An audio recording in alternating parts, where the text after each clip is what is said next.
let's look at Miami-Dade County, South Florida again. Based on sort of historic absorption rates and your analysis of the environment,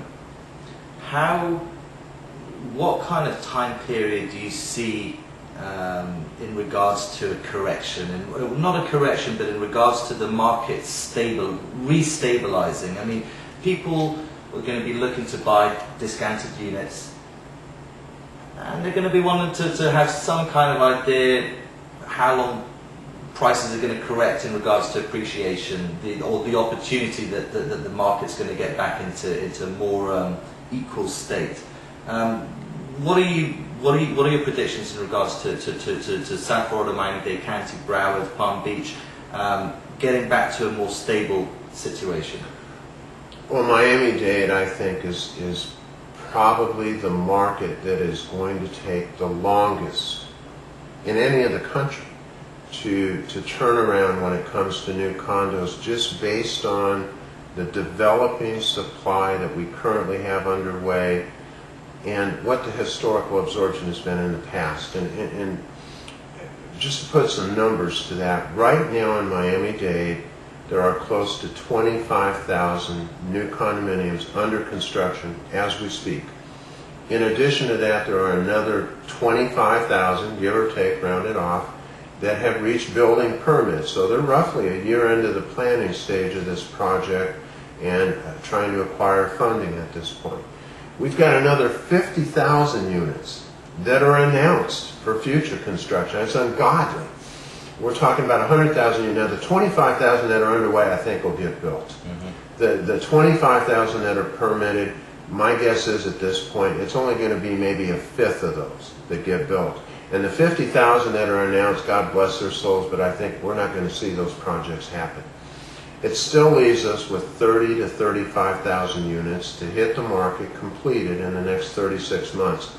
Now, in comparison to what we've done in the last 10 years, between 1995 and 2004, there were less than 10,000 new condominium units absorbed in Miami-Dade County in that decade. And right now we have 2.5 times that many underway, 2.5 times that many that are announced for construction. So it's pretty easy to see that it's a tremendous oversupply. Now in Broward County, which is greater Fort Lauderdale market, right now it's less of a problem in Broward because in the downtown market they've actually had a restriction on a total of 3,000 residential units maximum per year. So we don't see the same type of oversupply going in Broward.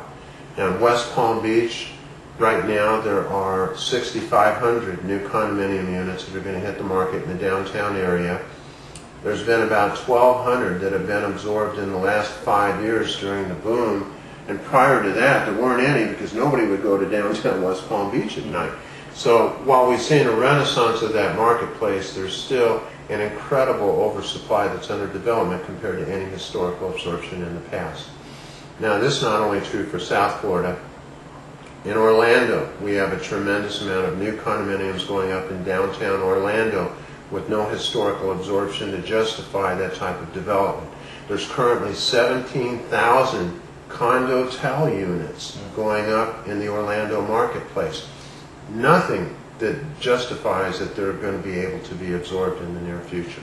We have other markets like Las Vegas and San Diego and the other ones that we mentioned before where we have a tremendous amount of supply under development. And even if you factor in for population gains, I hear this all the time from realtors, well, we're going to have all these people move down here, all these baby boomers, 85 million of them, we're going to get a third of them down here in Florida, and so they're going to fill up everything. And the truth of the matter is that I don't care if the population doubles overnight, it's still going to take us years and years and years to absorb these units. Even the buildings that we've had finished, and there haven't been that many of them yet, beautiful in the daytime. You go down and you look at them at night and they're dark towers. Maybe one light out of 10 that's on. No patio furniture. They haven't hooked up with FP&L, Florida Power and Light, because there's been no correlative amount of increase in hookups that would match the number of sales.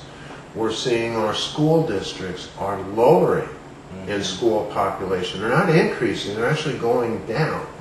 So we know that the majority of these transactions, and we followed them through our own straw polls, have been to speculators. And I got totally off track. Can we stop? I don't know where I was going with that, Max. No, we were basically we were touching on a lot of interesting points there with Orlando schools, the FP&L. You're giving a lot of fantastic insight on how to read the market. Oh, yeah. I mean, these are things that was really good. It was still interesting, nonetheless. I was locked on the other way. It was very interesting. Well, now while we had seen historical appreciation in the last 5 years in this artificial market, price increases 20 to 42% a year. Now in some of those very same markets in the last 12 months, there's been no gains. Palm Beach County, last 12 months, flat. Naples in Florida, flat. San Diego, flat. Washington, D.C. market's only gone up 4% now in value in the last 12 months.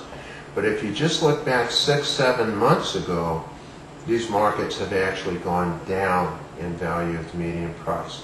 So we started to see this trend, this correction trend, start in many areas. Now in some markets I believe it's going to be 3 to 5 years. In other markets like Miami-Dade, it could be 7 years to a decade before we see meaningful appreciation return.